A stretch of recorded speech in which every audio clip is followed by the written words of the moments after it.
But I do want to welcome our next presenter, retired Rear Admiral Jon White, who is here after a distinguished 32-year career as an oceanography and meteorology officer in the U.S. Navy.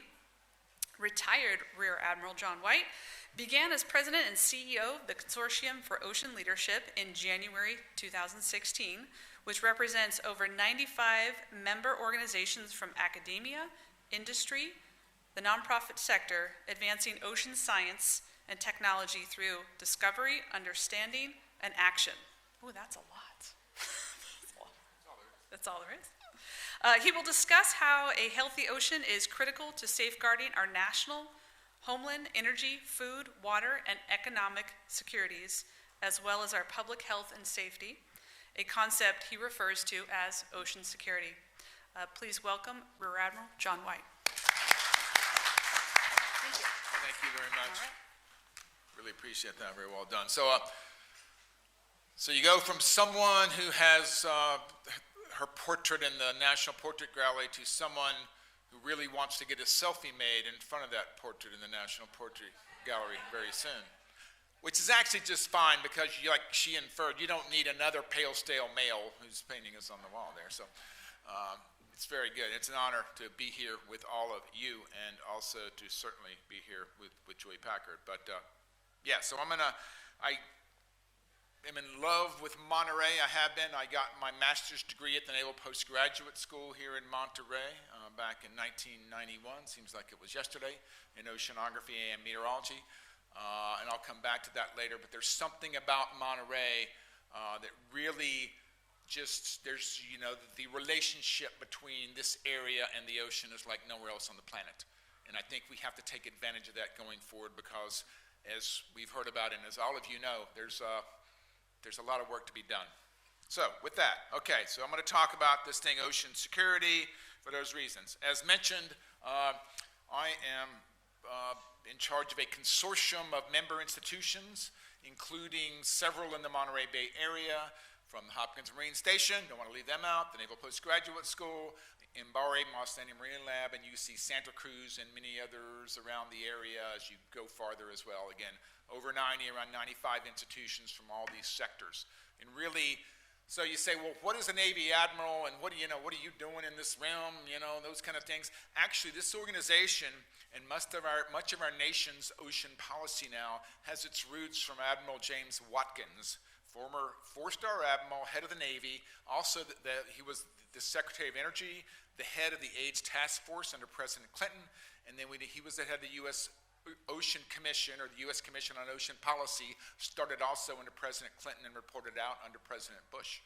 So he had a huge influence on what we're doing in our nation right now. So it's an honor to sort of follow in his footsteps in a very small way as well, just like I am in Julie's. So, so that's how. Then there's a big influence of that. This is basically him. He again put together this phone book size, a blueprint for the 21st century policy around ocean science and technology to help save the oceans, really, and it gets to this vision.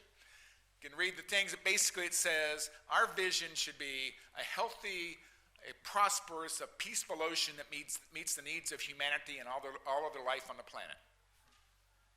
Easy, right? But I don't think we're getting there. So then, that leads me to my next point of, okay, where are we right now? Now, if you listen to a lot of people, they say, well, like we talk about, we're not going to meet the 2 degrees Celsius climate change, you got overfishing going on, and this is where we are. The whole ocean, coastlines, it's just going to all fall apart. Of course, this is taken from the movie Blade Runner 2, or something along those lines, so not quite, but anyway. But really what I suggest is that there are both challenges that we face, but there are a lot of opportunities. So I'm going to talk about the challenges, I'm going to talk some about the opportunities, in really thinking about what difference can you make going forward, and how ocean science and technology have to be a part of that. And can we create that vision? Can we get there and what it's going to take? And it's things that happen at the local level and things that happen all the way up in Washington, D.C. So one thing we do know, regardless of how we try to stop them, is that things change over time. Okay? So this is what happened basically from about 1975 until just a couple of years ago. You can say, well, that didn't, that change wasn't so great. But you might say, okay, well, I learned how to scuba dive back in 1977 on some coral reefs in Florida. So that's what they looked like in 1975. And then you can see what they looked like in 2014. The reef basically is dead. The coral is dead. It's all bleached. You've heard these stories about, over half the coral on the planet is suffering the same problem. Possibly by the middle of the century, at least 80% of it. So things are changing at a rapid pace and going downhill pretty quickly, because that suggests I've done better than that coral reef. Pretty sad. So what we know is that also some futures are certain and others are not. So as much as I may not want to, this is what's going to happen to me. But the ocean doesn't have to end up that way. We have a chance to make a difference. And I suggest that we have a responsibility to make a difference, because if we cause a lot of problems, and it's our job to fix them. And it's not just stopping doing things, the great question about how do we stop the climate change, all these kind of things. But yeah, I'm happy to take questions. And by the way, I'll leave plenty of time for some Q&A at the end, but if you have something about a slide or about what I've said or anything else, raise your hand. If I don't see you, then get up and dance and throw things at me or something like that. I'm happy to stop and drill down into any topic as we go along. All right, so I have a question for you. What's this? Where is this? Anybody know?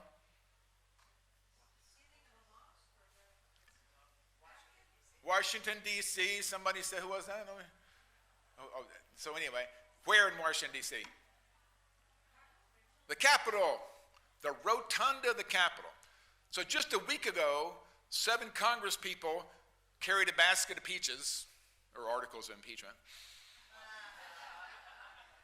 from one side right through the rotunda, and they probably didn't even look up at the apotheosis, which is what this is, and the paintings that are on top of there. So why do I show you this? And they carried them over from the House to the Senate, and we're all following along, and we're depressed, or we're excited, or we don't know what the heck to say. If you look at this painting done back in the middle 1800s, you're in the midst of it, you'll see George Washington surrounded by people that represent both liberty, justice, and in the 13 colonies. The interesting thing, they're all women, so I think they knew at some point over time it was going to evolve, and women are going to be running this nation. Probably a good thing again. So, but you see there are 6 things on the outside. One is defense, you see, with the shield and the sword.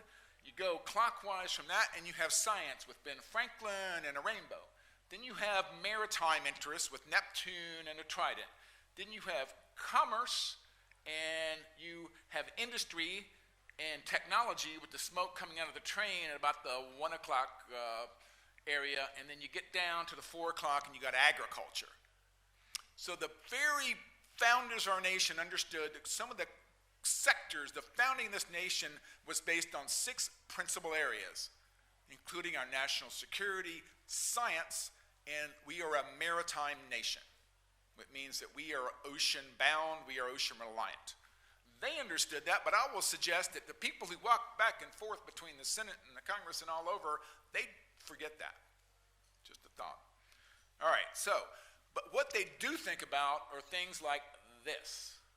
These are the securities that people were about. National security, of course. Homeland Security, various types of that. Food, water, energy, you heard them in my bio. So these are the priorities that really our federal government is saying, these are what we have to address. We spend a lot of money on these things. What I'm suggesting, ocean security plays a huge part in all that. Go back to the thing on the scene. The ocean is part of everything that we do in these areas in our security. So how do we address these in terms of ocean knowledge? And I suggest these are the things we need to do in the ocean to understand it and do the right things to impact these securities. And this is to explore, observe, understand. You can see what they are, but the big one is the red one. We need to act. We need to take action. We understood it. We've got to take action to stop the bad things that are happening, increase the good things that are happening, at the same time ensure all these securities, whether it's more storms due to climate change, it's sea level rise washing away our homeland shores, or It's the rise of antibiotic-resistant bacteria in our coast that are dealing with human health. All these are really security, personal security type of things. And we've got to really, if we think about that, and then we can talk to the governmental folks who are all wrapped up in these things and say, look, if you don't invest in solutions based on knowledge, in the science and technology of the wonderful institutions around this country and internationally, including the many world-class ones that are right here, then we're going to miss it. So, how do you get to the right action? You have to make a decision. Even the decision to do nothing is a decision, and doing nothing is not an option at this point, I would suggest. So it starts with data.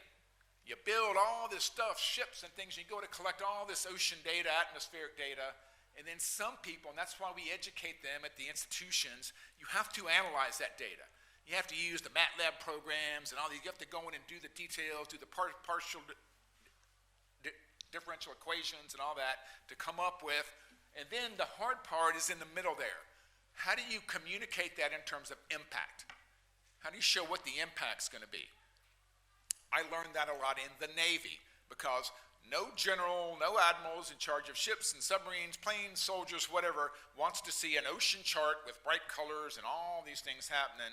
They want to go, tell me what to do, what the impact is of so I can make a decision to act. This framework. The other thing about the ocean especially, you see the size of the blocks on that pyramid? The investment in the resources to do the things is just like that.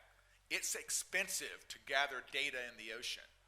It's expensive to get the scientists and technologists to do the work and run the programs and have the computers and the, mass spec analyzers and all these kind of things to do the analysis. And then it gets, it's not really hard to make a good decision. It doesn't cost a lot, sorry. It's hard sometimes, it doesn't cost a lot.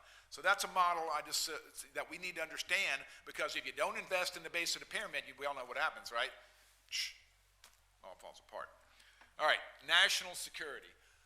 It is critically important as we realize, so maritime, the amount of maritime activity on our planet, of human maritime activity on our planet, is increased about 400% in the last 25 years. This is things that are going on the sea, under the sea, and around the sea.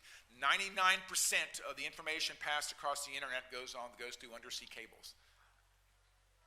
Undersea infrastructure in terms of energy, whether it's oil or it's gas or more and more, it's wind turbines. Lots is happening, boats, ships going everywhere, fishing. You understand that a lot of this is going on, and there are people who want to do harm to us, unfortunately.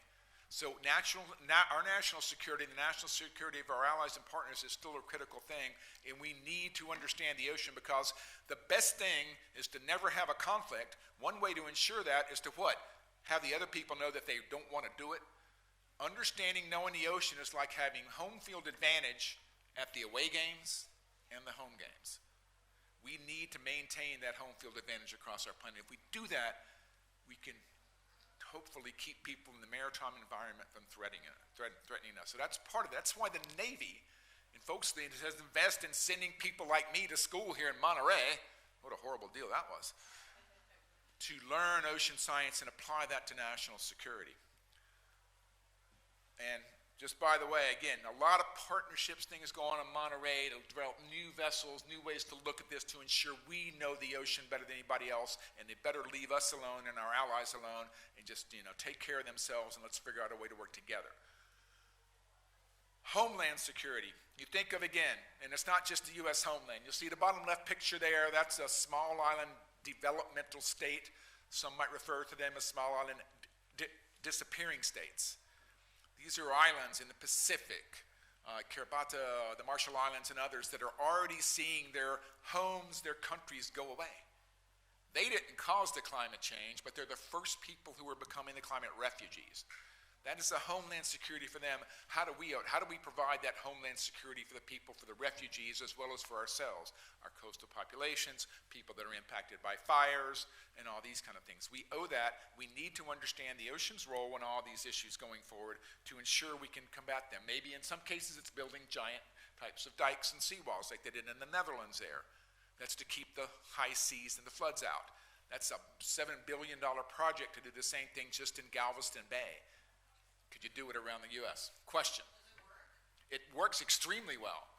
But if it took $7 billion that it would take to build it in Galveston Bay, and that's when you know there's high seas coming, Whether it's king tide, it's storm things, with sea level rise, you can build the infrastructure to do that. It's unaffordium to do that. Think of it for every major port and harbor in the U.S. How do we get that? So, that's where we need to get smart people, the youth of our nation, who understand technology, information, and vision. I'll come back to that, to understand how to apply these things to solve it. There are great opportunities to do that.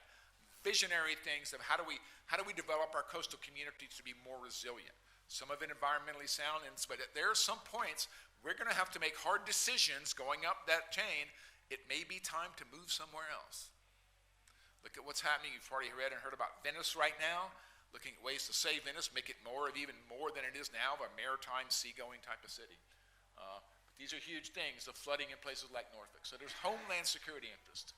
Food security is a huge issue. Think of the overfishing, think of the agricultural changes due to climate change, of droughts and floods. Would you want to eat fish that were caught from that environment down there in the bottom left corner? Well, of course not. We don't want those people to eat that. But also what they're doing is they're creating environments where they're overfishing because they don't have a lot to eat. It's their only source of protein. How do we do that? Things going on now to invent things like jellyfish chips that taste good. Other than sea turtles, nobody really eats jellyfish. But we can. They're actually very good, very salty. They have a lot of protein, also have a lot of salt. But if you could do that as a protein source in the future and make it cheap and sustainable and those kind of things, you can see there are a lot of opportunities. One thing that is, that we need to think about is aquaculture, bottom right. Farming fish, you talked about it, the shrimp in Vietnam that Julie talked about. Do it sustainably. We've got to make sure we're doing things that don't harm the environment because we know the environment's already screwed up enough. We can't do any more harm. So what about a vision for the future, integrated multitrophic aquaculture? From seaweed to predator fish, seaweed to the top of the food chain, farming it in a system where you can actually provide human consumption of things that are needed, everything from the seaweed to the clams and the mollusks to the whole thing. People are looking at this, they're thinking about, they're designing this, they're engineering these type of solutions right here in Monterey as well. Think of a future, great opportunities can you build an affordable economy that does this type of solution? This is how we solve these problems. So it's a huge challenge because we're running out of food. People are starving in this country, but all over the world. And yet the population is going to go up by another couple of billion people by the middle of the century. If we don't take advantage of the ocean, keep it healthy, farm it like we can do, then we're missing the boat. Water security, we talked about it. The desalination issues. Good for the environment, not. What do? It's all this mess. But what if you went from the basically fuel-powered steam kind of systems that you see on the bottom left to a solar-powered sort of micro desalination? It's environmentally sound and stable. It is taking salt water, but it's also basically doing it with solar-powered, so you're not using any energy other than what is coming from the sun, and you're getting fresh water. Opportunities, challenges, and opportunities. So you can see through science and technology we can begin to address these problems. We have to invest in that. Energy security, ocean thermal, wind power, wave energy power, these type of things. And oh, by the way, everything that we put in the ocean should provide us information about the ocean. You see the beautiful ecosystem that's on an oil rig that's been in the Gulf of Mexico for about 30 years. Middle of the flower gardens sanctuary. One of the best places to dive on the planet, people say. Okay, well, we don't want to take it out of the water because you're basically destroying a very healthy ocean environment, ecosystem, and habitat. But also, if we instrument everything we put in the water to measure the temperature, the salinity, listen to the ocean, and measure all these things that we can do now, then we can begin to understand it to get the knowledge we need to make the right decisions. Yes?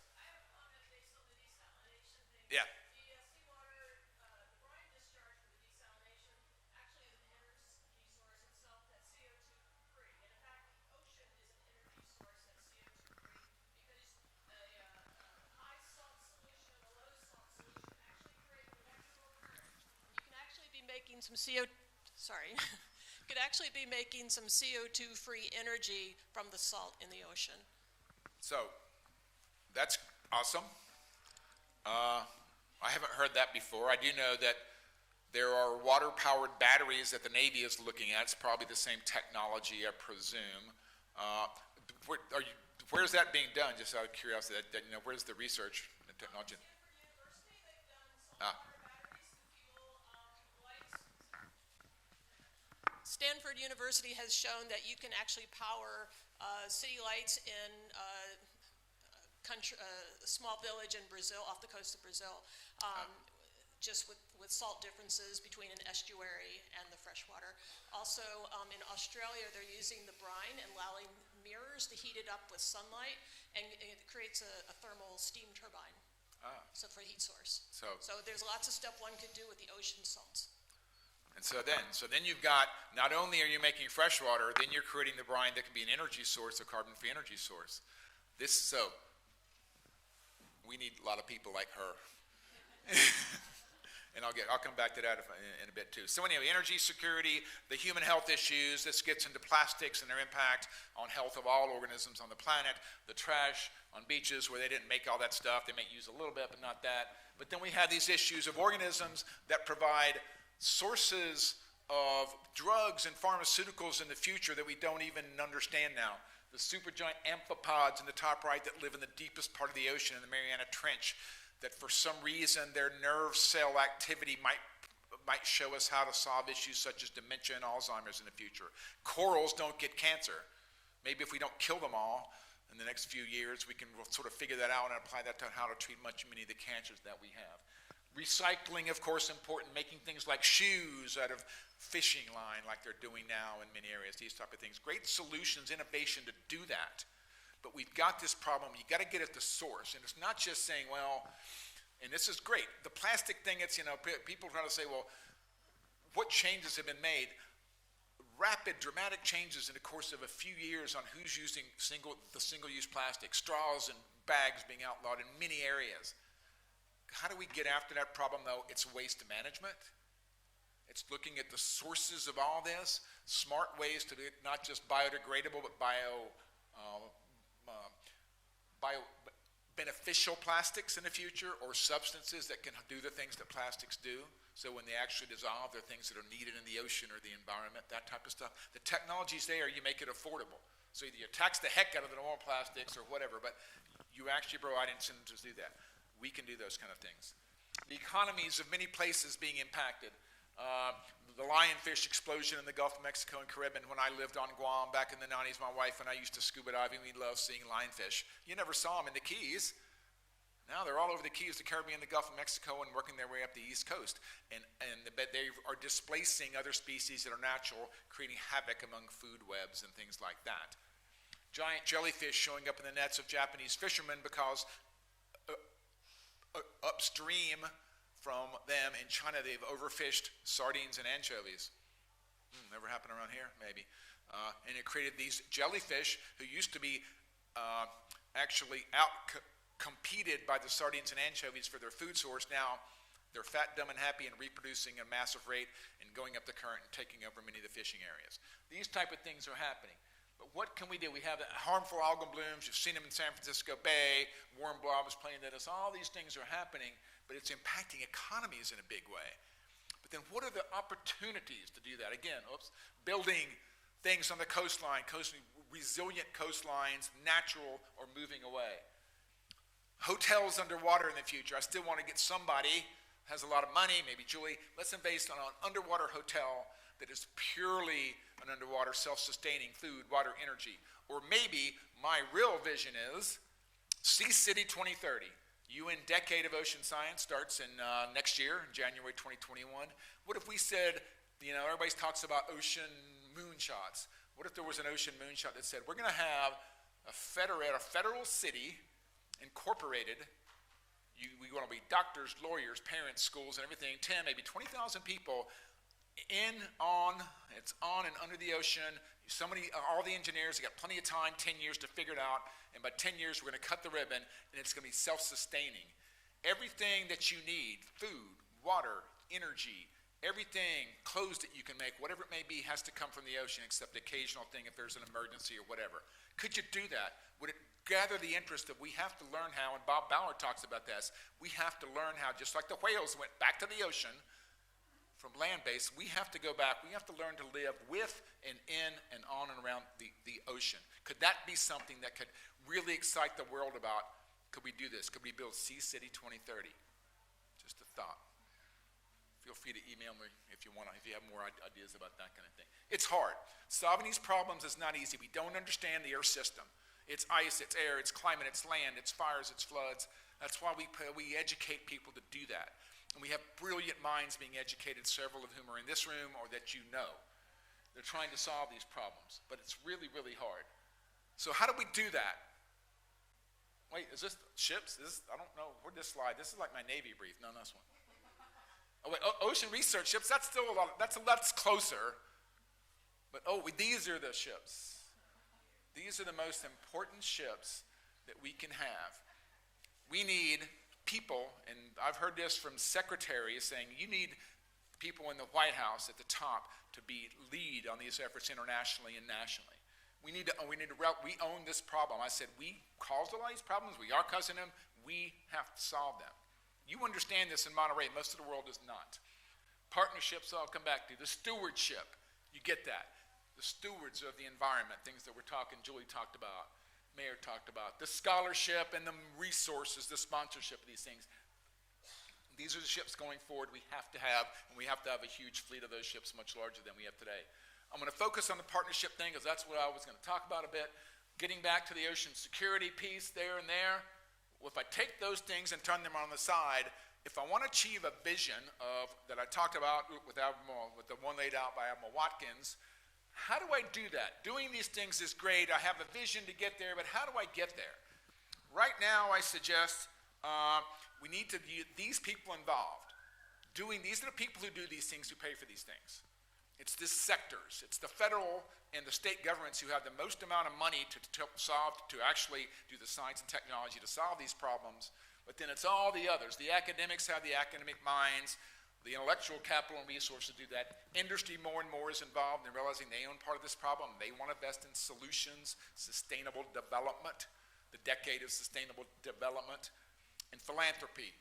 Packards and Moores and Paul Allen's and the Vulcan that followed his death, and many, many others are doing this, investing in this. So it's great, but especially at the government level, at the federal agency level, we do a great job. We go to conferences, we come here, we have great relationships. But to go, as the mayor talked about, like a marriage that's going sort of from a relationship to a partnership. Partnership requires that, yeah, you're actually making a commitment of resources of yourself, your work, your time, your energy, your life, whatever it is. How do we go from, oh, it's great, I'm working on this little thing over in the Arctic, and I'm working that thing in Antarctica, and it's great, and blah, blah. But how do we start to build partnerships between the institutions and all that? All right. First of all, you got to understand where are the overlapping priorities. What are your priorities? So Julie Packard, what are your priorities? What's your National Science Foundation priorities? What's the Navy priorities? And where's the shared space in this weird four-member Venn diagram? We don't even do that now. We don't know where each other's priorities are. We talk, we have wine together, it's all good, except for the problems keep growing. We have to understand that. We have to convene these communities in a serious manner. You're doing that in Monterey like no other region is, by the way. We have to learn from that. So where are we really in this model of getting there? It's little kids' soccer practice. Each agency has their own little pot of money, their own little soccer ball. They're running around. It's all cute. They're looking at the daisies. Maybe there's, a bird over there. But, I'm going to go and I'm going to do great science work over there kind of thing. That's all. What we've got to do is to really get to a means to get to the World Cup level, and we have to do it in a hurry.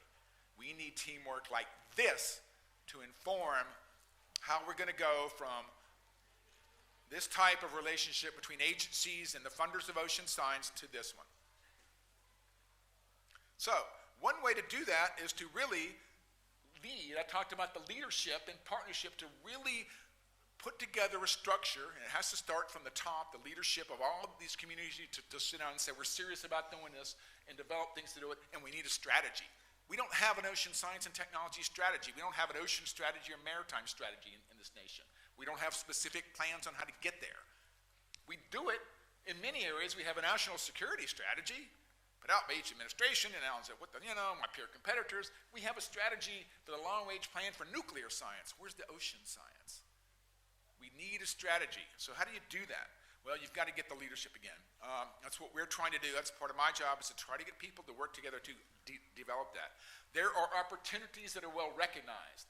We have technology that is going on here, these type of things, to allow us the technology to get after understanding and developing solutions.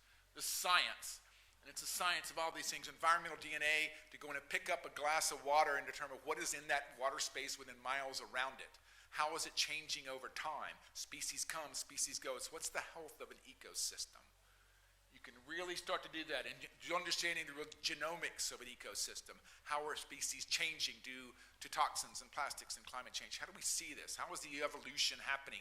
How can we use that to restore coral reefs? Can we do a little bit of genomic engineering or genetic engineering based on corals that are more resilient in one place, like in Palau? Can we export that model to somewhere else in a hurry before it's too late?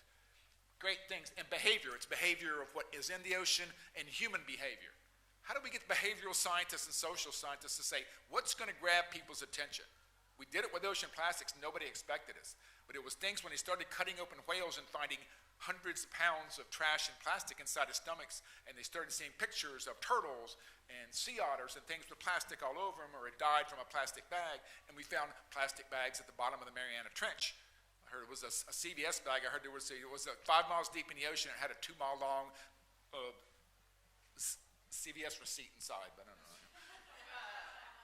So, but there are opportunities. That's what I'm here to tell you too. We all know what's going on. Probably not many of us are happy with what's happening, but there are great opportunities in DC right now. I'm here from DC. I'm here to help. I brought all the hot air. It made it warmer here. It's great, right? So anyway, there are things to do, things that are going on there. One thing, if you look in Congress, you've got a congressman. Thank you for electing Jimmy Panetta. Sam Farr was awesome too. I knew him when I had worked here before. But you got a young guy, a lot of energy, a father who was an ocean champion. He understands this. He was also in the Navy. He gets the whole national security. He is leading Congress in many ocean issues, and he's only been there a few years. Great to have him. Here's the thing. This is a secret, all right? Be really quiet. Over in the White House, the same guy that was in charge of ocean policy under Obama is still running ocean policy today. Don't tell him, because they're actually doing great things. Based on his work, we even had an ocean summit. The first ever. You had 100, including several from Monterey, over 100 ocean scientists and technologists in the White House for a full day to address how do we form these partnerships. We've got to do it.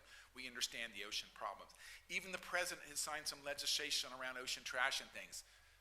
It's actually, there's good stuff going on. As long as we sort of don't get, too vocal about it, maybe it'll keep going on.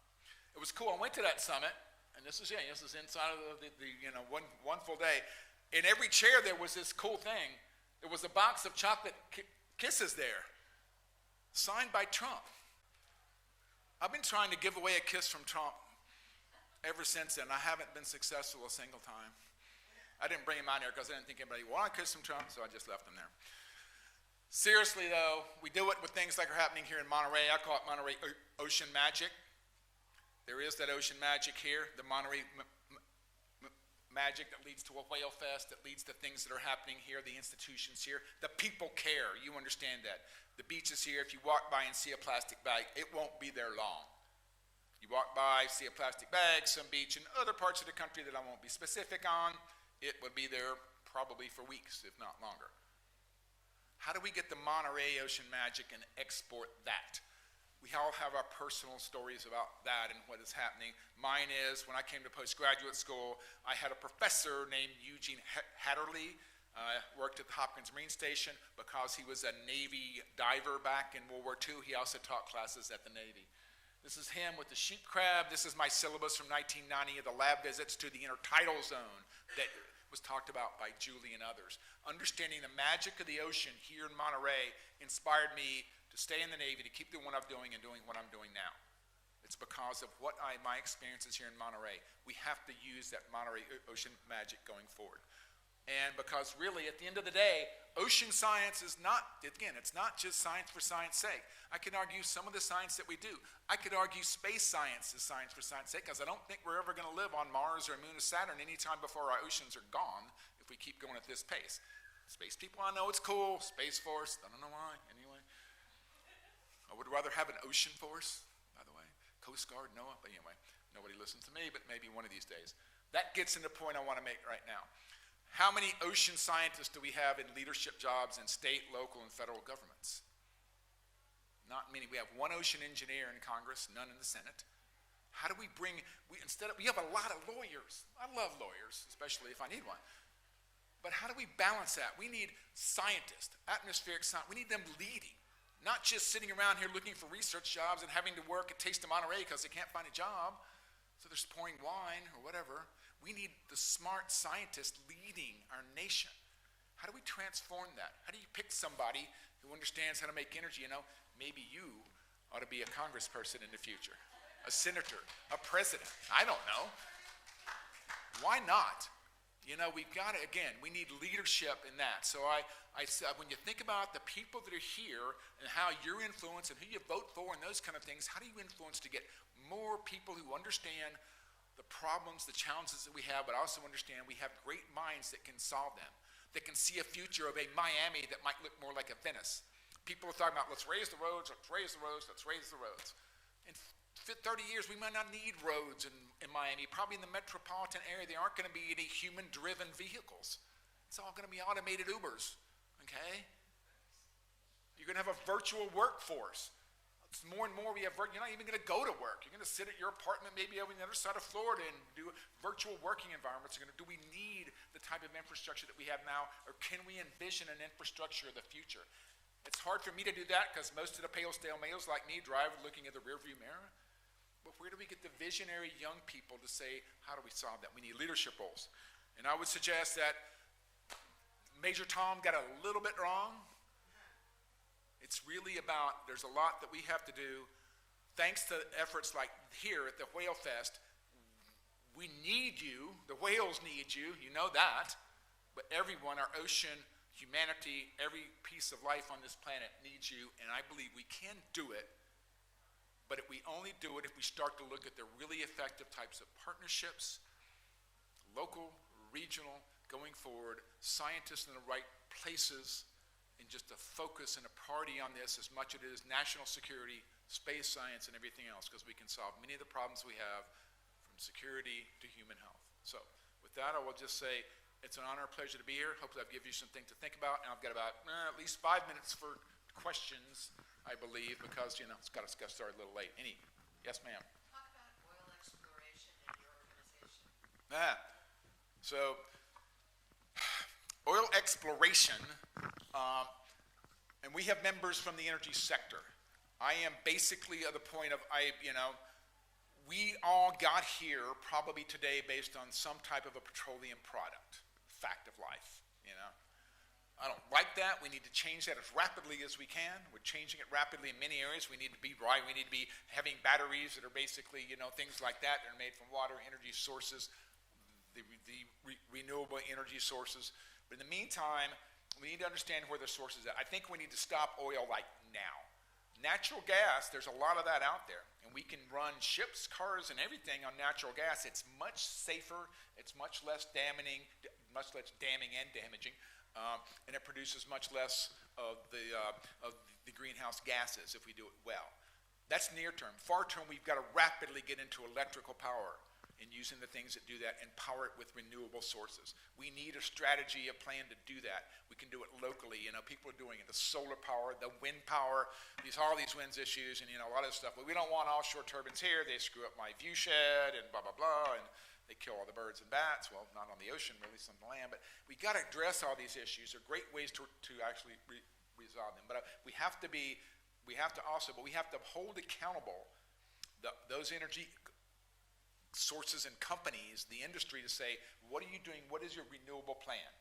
And then we can vote. We can figure out where we want to go with our pump. I only buy gas from Shell, not just because they're a member, because Shell has an ocean science department. One of the most brilliant young ocean scientists in our country, Dr. Ruth Perry, works for Shell. And she's done a lot of renewable energy type of work, and she's doing a lot to build out the offshore wind. So you got to deal with reality, but by gosh, we got to move fast to get to that goal of reducing our global warming, the 2-degree centigrade goal. So, but we can't just say no more, stop it now. I would love to, but the realities are our economy, our humanity, our health and security relies on that. So I'd say explore only as we need to, but let's not explore anymore. Let's go explore the other sources. Let's start to explore, and looking at natural gas, I think, is the first. That's a bridge that'll be better and reduce that rate of global warming. Other questions? Anything else? Yes, ma'am. We've got one over there, one over there. Her first, and you. Sure. This is about implicitly deep seabed mining, but how do we make sure that our new ocean solutions or green solutions are in fact not more damning than good? Yes. So, and that's why we need, again, we need, and one part of it that the U.S., we talked about this a little bit beforehand, because we haven't signed off on the UN Convention of the Law of the Sea Treaty in the U.S., us and Iran and North Korea, weird reasons we won't go into. The U.S. scientists, still the best in the world, need to be in the leadership positions, but at the table on the international scale to make sure we're not doing that as well. We're talking about mining rare earth metals. Every one of you that has a cell phone has a piece of a rare earth metal, and your cell phone won't work without it. More and more we need is X-ray machines, microwaves, guidance systems for missiles, cars, vehicles, everything that's got electronics in it. Little pieces of these rare earth elements that do crazy things as superconductors and whatnot. We rely on those. One source of those is at the bottom of the ocean in areas. As we go miles deep in the ocean, things we don't understand, these manganese or polymetallic nodules the size of a potato, it takes 10 million to 100 million years to form that. If I was going to start picking those up or dragging across the bottom, picking those up, we don't know what impact that could have on our planet, on the ecosystems. We stir up this mud that hasn't been stirred up in ages, centuries, or millennia. What impact does that have on the deep sea microbes and ecosystems, and it impacts the whole balance? And the next thing you know, we've done like we've done pretty much every other mining enterprise on this planet, we're going to screw something up. So we've got to be very careful, and we've got to make sure when we do that, when we explore and extract, and we want to remove all the extraction as far as I'm concerned, but we're going to, that we need to do it very carefully, science-informed decisions. But yeah, it's a great question. Yes, ma'am. I'm all for the electrical stuff because I know that it's such a good power. But then I'm thinking about PG&E and how they shut off all the power because of the danger of fires. It's like if we all rely on the infrastructure that we have now with our electrical grid, then we're kind of like sinking our own boat, if you will. So like, how can that be addressed? I mean, it has to be addressed along with the science of even getting the electrical power. So how many of you have lived in a state with hurricanes or even earthquakes? Well, you all live in a state with earthquake, you're here now. How many of you have a generator? You have a generator. Why? Because you want to have power. So what if we change the model going forward, and instead of having large power grids with lines going we went into more of a microgrid system? Again, 30 years. Look, how long did it take to build the infrastructure we have now? What have we done in 30, 40 years? We built this amazing mess of infrastructure, of wires and cables and underground this and that and conduits. We've done all these crazy things to where, what could we do in the next 30, 40 years to totally change it? We have revolutionized life in a couple of generations. My grandparents would walk and think they were an alien science fiction planet right now. Planes flying around that don't even have humans driving, little helicopters, the cars, going all over the interstates, My grandmother, she would never use an ATM. So, how do we take a look and get the visionary, the people who can understand that to revolutionize things like power grids? Because I think power cables above ground are never a good thing. Even power cables that are in ground are very expensive. Are there better solutions going forward with microgrids or self-powered, whatever it may be, using batteries to provide all the power that you need from whatever renewable sources? They're doing a lot. Some of the northern European countries with solar on the homes that they have are accounting for like 80% or some of the towns of all the power they need. You're providing yourself. Great opportunities to think about that. So yes, I totally agree. But it's hard decisions and investment of a lot of money. I think we've got the money to do it if we just put our money in the right priorities. It gets back to that thing of getting our federal government, getting the right people in the right leadership jobs, and that's the voting we talked about with Julie and others, getting the right people in the right leadership jobs soon to make the right decisions going forward to do these type of things, because we've got to have some revolutionary work. The year to year, the slow evolution of Congress, as I call it, will not keep up with the more rapid evolution of the damage that we have done as humans. So thank you very much for that. I think I'm about out of time, so I'll just say thanks very much. If you ever want to know more, you can find me on the web. But I thank you for being here. I thank you for passion around the ocean, around ocean health, and for being part of the city of Monterey, because this place, the Monterey Ocean Magic, has to become an infective type of spirit that motivates everyone on the planet.